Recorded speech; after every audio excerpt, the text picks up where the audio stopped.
I'll be in 1 Kings 11 in just a moment if you want to get your place. Coming through trying to tie the Bible together for us and help us get a picture of God working with us, God trying to encourage us through our lives. You start at the beginning of the Bible and begin to look at all that's there and things that are said, and you have the creation, and then you have Adam, and then you have a flood. And I look at that, and instead of the flood, I make that Noah. So I remember that with creation, Adam, Noah. The word can is the acronym off of that. And then Abraham, Isaac, Jacob, and Joseph. When something comes up, I can generally remember about where that is in the Bible with those, and I call them keys. Those 7 keys help me know if it's somewhere around there. But then you move into Exodus and you look at Exodus, and I have all this written if it'd be something that you wanted of. Actually, there are 20 keys that go through the Old Testament. But I look at it in Exodus, I think of Moses. That's the beginning. And then when I think of Moses, I think of the Red Sea. I think it's so significant that we need to look and give it a point all of its own. But then after you look at Moses and the Red Sea, I move to Sinai, Exodus 20, and the 10 Commandments and all that's around that. And then the end of the book of the Exodus is everything about the tabernacle. We got 4 points in Exodus, and the word Exodus means exit. So I use that to remember there are 4. Got 7 in Genesis, 4 in Exodus. And we begin to move through the Bible and look at what is there. I know next is Numbers. That's the wilderness wanderings. And so I remember that from there. Well, now we're back to people. And Moses turns over to Joshua. That's 13. Joshua turns over to the judges. That's 14. And from the judges, we end up with the United Kingdom. You see, the people of God, big point to remember. The people of God wanted to be like the other people. So they asked for a king. God didn't want them to have a king because they had a king. It was him.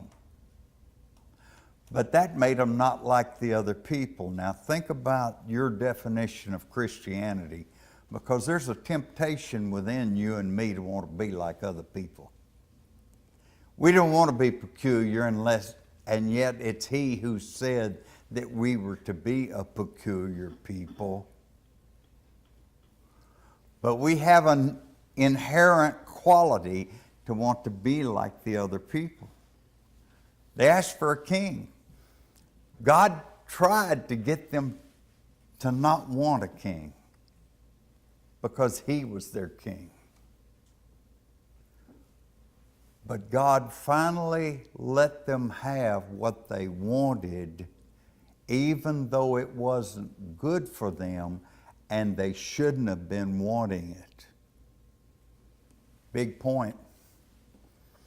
You want something wrong badly enough, and God's going to give you over to your want for what's wrong. You see, you and I have got to continue to look at the book and learn to not want what is wrong. We see what is right, and we have to learn to want what is right. God will give me over to ungodliness if I want it badly enough. All right. I see that. God gave them over to wanting a king. We're in the books of Samuel, and we'll get all the way, and our lesson this morning is moving toward not the United Kingdom. There were 3 kings in the United Kingdom. That's the book of Samuel, 1 and 2. Saul, David, and Solomon are the 3 kings of the United Kingdom. You know the meaning of the word united. That's when all of God's were together, but not where they needed to be. Well, what's going to happen with that? You almost could predict it, couldn't you? They're going to end up with a division, and that we call the divided kingdom. A little bit of something that can get confusing is that Israel can mean all of God's people. You got to read the context to see what's being spoken of. And Israel can mean the 10 tribes of the north. So when you read Israel, you're not certain what that means. You got to read around it, gather the context, and then you know if he speaks of the 10 or if he speaks of the whole. Well, Judah was the southern kingdom. Israel was the northern kingdom under the divided kingdom. We'll address that more in later lessons, but I want us to look at the end of what happened as to why there was a division of God's people to end up in north and south. Now, we're where we need to be. The book of 1 Kings, the 11th chapter. Now, if you want to turn back, if you're inclined to write in your Bible, my inclination is heavy to write in my Bible. And if you'll look at 1 Kings 2 and verse 12, that begins the reign of Solomon. Solomon is going to reign 40 years. 2 and 12, you can see it. Then sat Solomon upon the throne of David his father, and his kingdom was established greatly. That's going to end at 1143.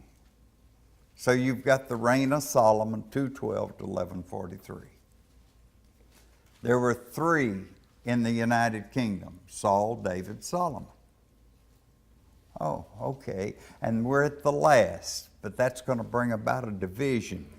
We'll study that another time. We're studying the last of the United Kingdom. Solomon was the last king of the United Kingdom. I want you to notice what he did wrong. There's much to be learned. I call 11, 1 through 8, Solomon's apostasy. Apostasy means falling away. 11, 1 through 8 is Solomon's apostasy. You know, starting at 2:12 and running through, watch this. There's not a negative thing been said about Solomon until the 11th chapter. And it's pretty much all negative. Verse 1, but King Solomon loved many strange women. The word strange here is referring to forbidden. God had told him there were nations wherein he was not to be with those women. So that's what God's calling strange women. But King Solomon loved many strange women, together with the daughter of Pharaoh. Chapter 3 and 1 will tell you that he married Pharaoh's daughter. So that fits into our 2:12, 3 and 1. He married Pharaoh's daughter. That was acceptable, but now there are many strange women. Women of the Moabites, all of these are forbidden. Ammonites, Edomites, Zidonians, and Hittites. He just started accumulating of the nations concerning which the Lord said unto the children of Israel, ye shall not go in unto them. The Lord said, don't do that. Neither shall they come in unto you, for surely they will turn away your heart after their gods. Surely it will cause you to turn to idolatry. Now that's not a 100% statement that anyone can turn you and me unto false religion, unless that influence is stronger than our conviction in our God, and then that influence can turn us to false religion. That's the case here with Solomon. Of these nations, verse 2, concerning which the Lord said unto the children of Israel, you shall not go in unto them, neither shall they come in unto you, for surely they will turn away your heart after their gods. Solomon clave unto them in love. And he had 700 wives, princesses, and 300 concubines, and his wives turned away his heart. I underlined the end of that. And his wives turned away his heart. I don't want to leave the seriousness of the subject, but I heard a story once that helps me remember all this. I'll share it, throw it away, or retain it, whichever you choose. But a Bible class teacher's teaching. Of course, there's little Johnny there. And the teacher decided this day she would go around the class and find out who their favorite Bible character was. Well, some others had gone before, and now she's to Johnny. Johnny, who's your favorite Bible character? He said Solomon. Well, the teacher was impressed because most of the little kids didn't know who Solomon was. Well, Johnny, tell the class why Solomon is your favorite character in the Bible. He said, because he loved women and animals. Well, the teacher kind of couldn't figure that one out. And she said, Johnny, she thought she was pretty sharp doing it this way, tell the class why you think Solomon loved women and animals. He said, because he had 700 wives and 300 porcupines. The teacher started to explain to him and thought, no, I'm not going there. Let his mother or father take care of this. I'm leaving that alone. But it helps me always remember Solomon and the mistakes that Solomon made. Now watch as he goes on. At the end of 3, I underlined that his wives turned away his heart. For it came to pass when Solomon was old. Now that's interesting there. We generally think a plurality of women is a young man's disease. He's old. That his wives turned away his heart after other gods, and his heart was not perfect. The meaning of the word is it's not constant. Oh, there's a sermon there. I won't preach it all today. But think it through. You know, sometimes you feel so close to God that you could stand in the face of the devil and spit in his eye.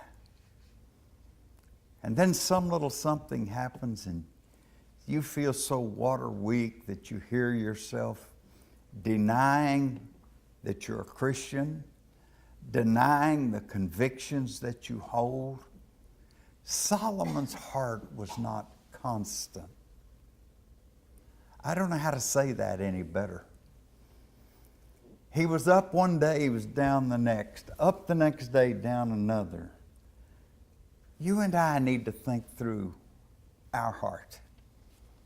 Is our heart constant with the Lord? Does it run steady with the Lord? There aren't days that are out of sight high, but there aren't days that are out of sight low.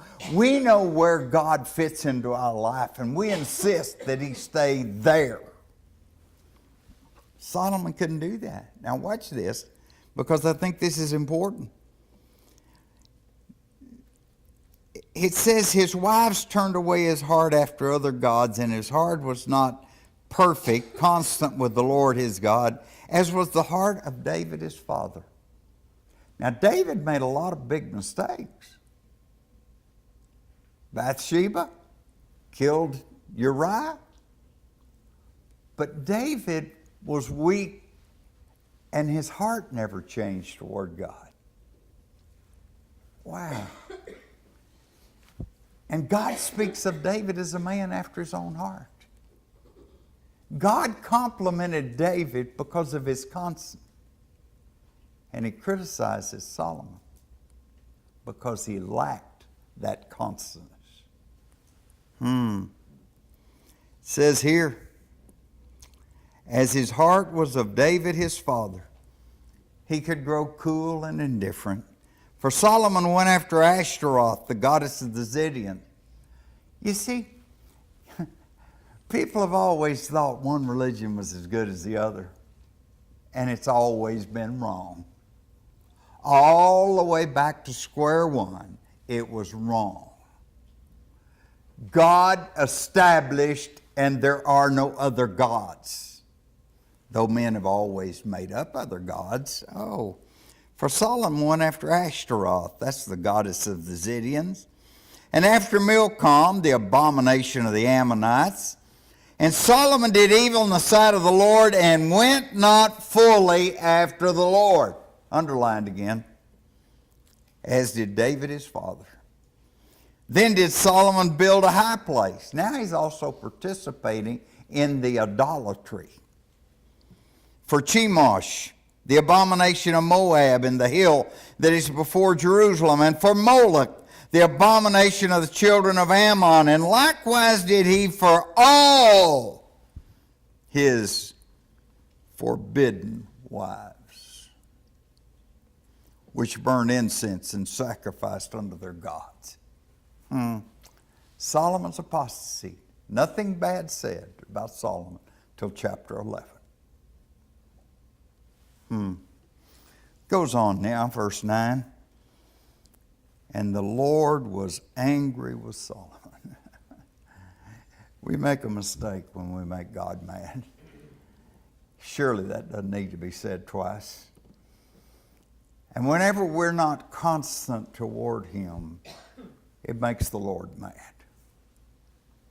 Because his heart was turned from the Lord God of Israel, which had appeared unto him twice. Wow. Boy, you can take that and study that out. That is so interesting. The first time is in 1 Kings 3:5, where it says, in Gibeon the Lord appeared to Solomon. And it was where Solomon asked for wisdom. And God gave him wisdom. He didn't pray for himself, that he might have money or that he might have this. God was impressed with Solomon for asking that wisdom. And yet a man of wisdom made the mistake of chapter 11. A man of good judgment. You remember the case of the baby and separating the baby? Judgment became poor. God can take your wisdom away from you and your judgment. When you make a commitment to ungodliness, God can make you just as ignorant as a fence post relative to what you see of spirituality. Wow. And the Lord was angry with Solomon because his heart was turned from the Lord God of Israel, which had appeared unto him twice. He appeared to him again in chapter 9 and verse 2. When Solomon had built the magnificent temple to God. Solomon's temple. Oh. How do we forget the things God does for us? Look back on your life. How do you forget the things God does for you? Why are you smart enough to do what you do and to have what you have? It isn't because of you. It's because of Him. You worked with it. Why is your health good and somebody else your exact age has poor health and can't work? Why? And go on with the whys. Boy, I need to just say thank you, God. You've blessed me. I will continue to be constant in my attitude and relationship to you. He goes on. And had commanded him concerning this thing that he should not go after other gods. Told him not to go after strange women, told him not to go after other gods. But he kept not that which the Lord commanded. Was that ingratitude? Wherefore the Lord said unto Solomon, For as much as this is done of thee, and thou hast not kept my covenant and my statutes, which I have commanded thee, I will surely rend the kingdom from thee, and will give it unto thy servant. You've been disobedient, I'm taking it away from you. Notwithstanding in the days, I will not do it for David thy father's sake. But I'm not going to do it right now because of David. But I will rend it out of the hand of thy son. We don't even know who he is yet. Howbeit I will not rend away all the kingdom, but will give one tribe to thy son for David my servant's sake, and for Jerusalem's sake, which I have chosen. I'm going to give one. It's going to be Judah. Well, it's Judah and Dan, but Dan had gotten so small that it had been absorbed by Judah. And he's going to give that one, but that's not because you did well, Solomon. That's because David did well. And this was the cause that he lifted up. He goes on, one tribe to thy son. And then he starts out with 3 enemies. And the Lord stirred up an adversary. Boy, I underlined that. Do you realize the Lord can stir up an adversary for you? Well, whose world is this? That's crystal clear to me. And he can get it down to one-on-one. He can stir up an adversary for you. You think it's because you're so sharp that you're where you are. God gave you the sharp, and God can take away the sharp, and God can stir up an adversary. Man, does it ever say to me, you just need to get right with God and do what's necessary to stay right with God and keep forgetting things that get in the way of that. He goes on, and the Lord stirred up an adversary unto Solomon, Hadad the Edomite. He was of the king's seed in Edom. I'm going to tell you where that is. We don't have time to go read it. You can read that in 2 Samuel 8:14. He stirred up, Hadad. For it came to pass when David was in Edom, and Joab, the captain of the host, was gone up to bury the slain after he had smitten every male in Edom. Now, what Hadad did was he ran off to Egypt, and so he didn't get him killed. For 6 months did Joab remain there with all Israel, until he had cut off every male in Edom. Yeah, because Hadad ran off. Then that Hadad fled, he and certain Edomites of his father's servants with him, to go into Egypt, Hadad being yet a little child. And they arose out of Midian and came to Paran. And they took men with them out of Paran. And they came to Egypt unto Pharaoh king of Egypt, which gave him an house. I'm kind of flashing back to Moses. And appointed him victuals and gave him land.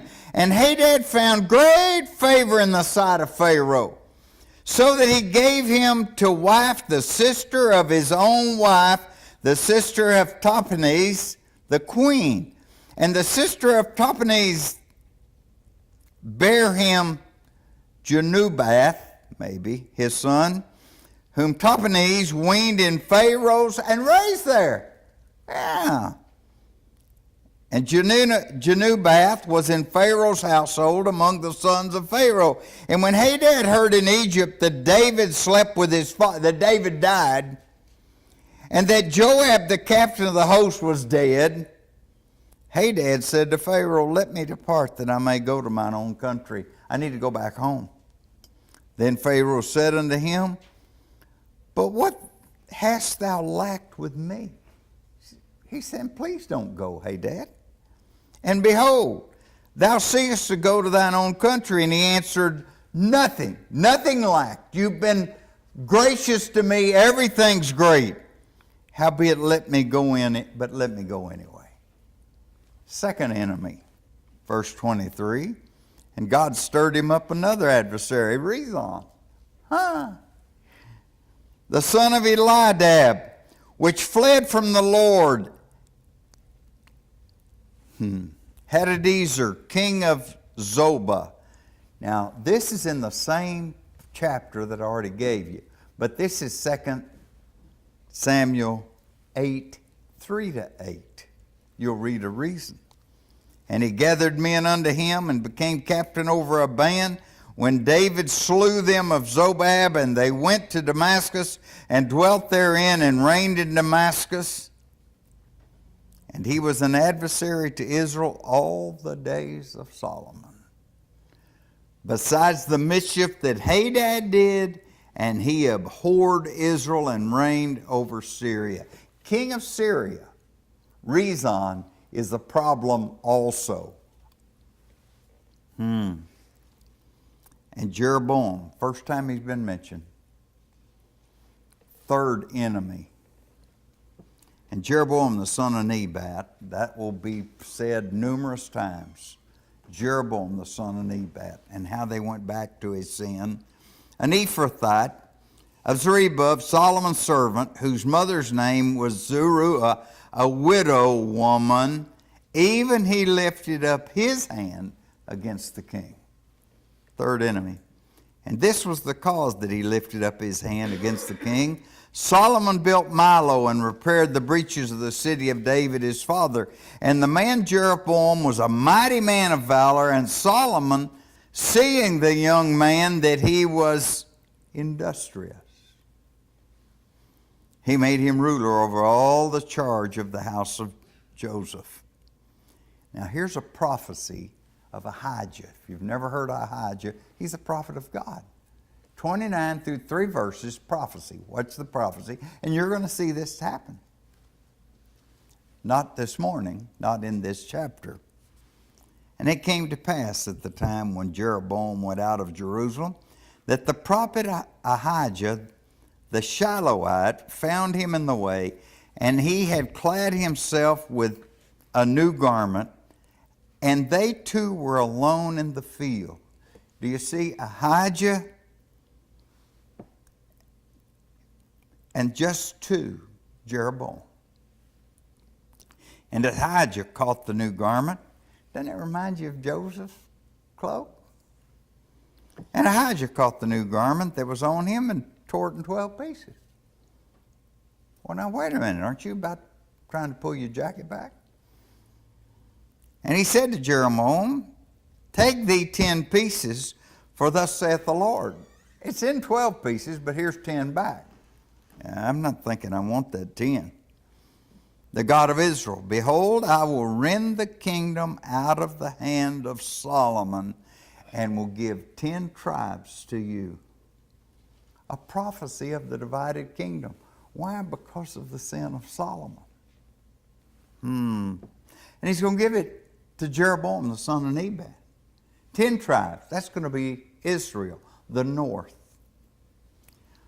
But he shall have one tribe for my servant David, for David's sake, and for Jerusalem's sake, the city which I've chosen out of all the tribes of Israel. One tribe, Judah, because of David.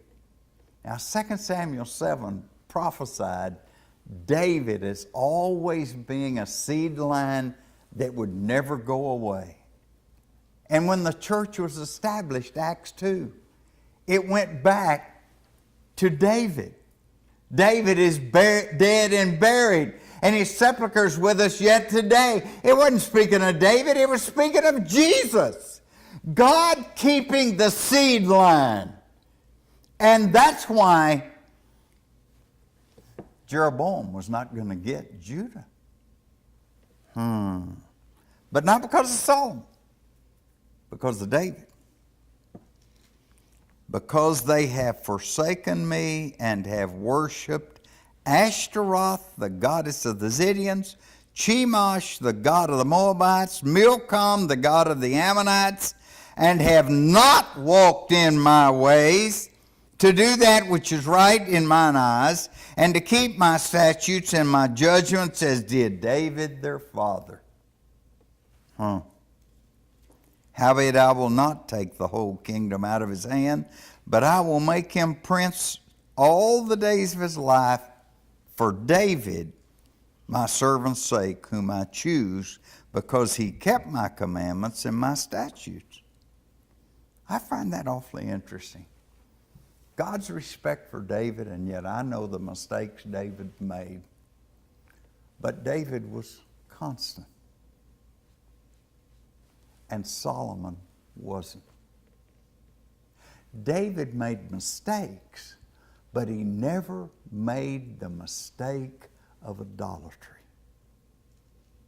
He always kept God where God belonged, though he made mistakes. 35. But I will take the kingdom out of his son's hand. He's not going to take it out of Solomon's hand, but his son. That boy will be named Rehoboam. And unto his son will I give one tribe, that David my servant may have a light always. Yeah, seed line's coming through David. Before me in Jerusalem, and Solomon is the son of David, and Rehoboam's going to be the son of Solomon, and the seed line goes on. Oh, the devil almost won. But another 6. 6 is close to God but doesn't get there. That's why 666, book of Revelation, almost God but doesn't get there.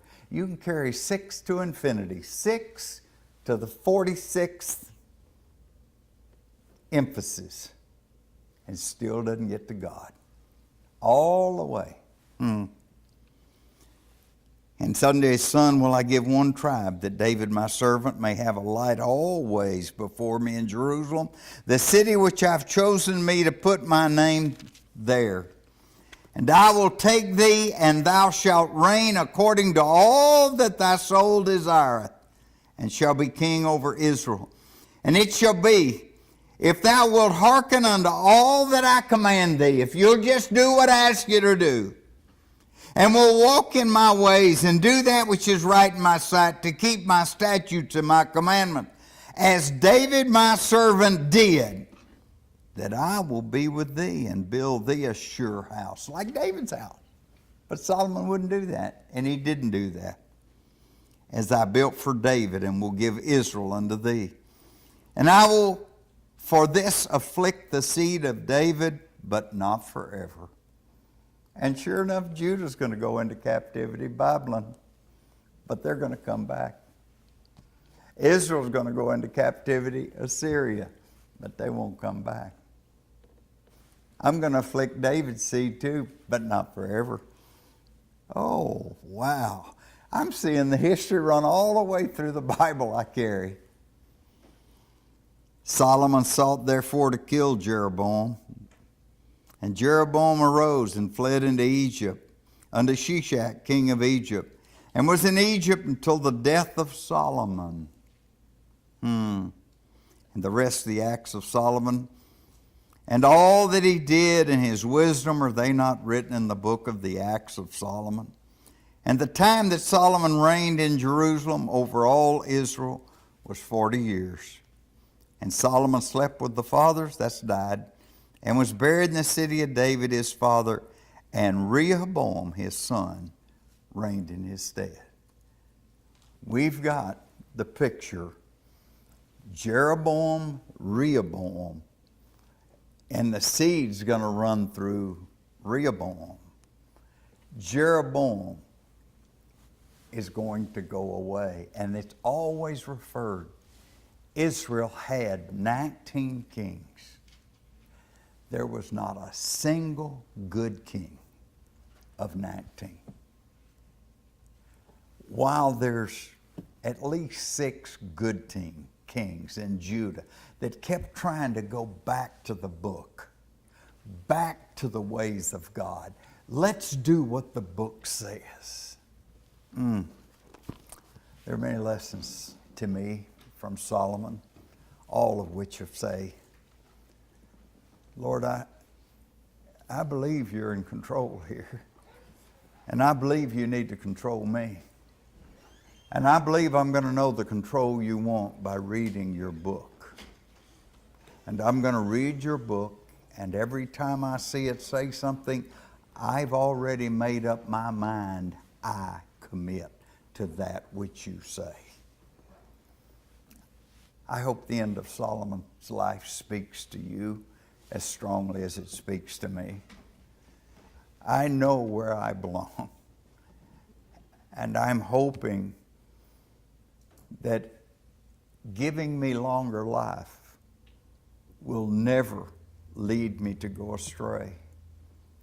I have prayed, Lord, if there's anything that can distract me like Solomon was distracted, please let me die before that day gets here.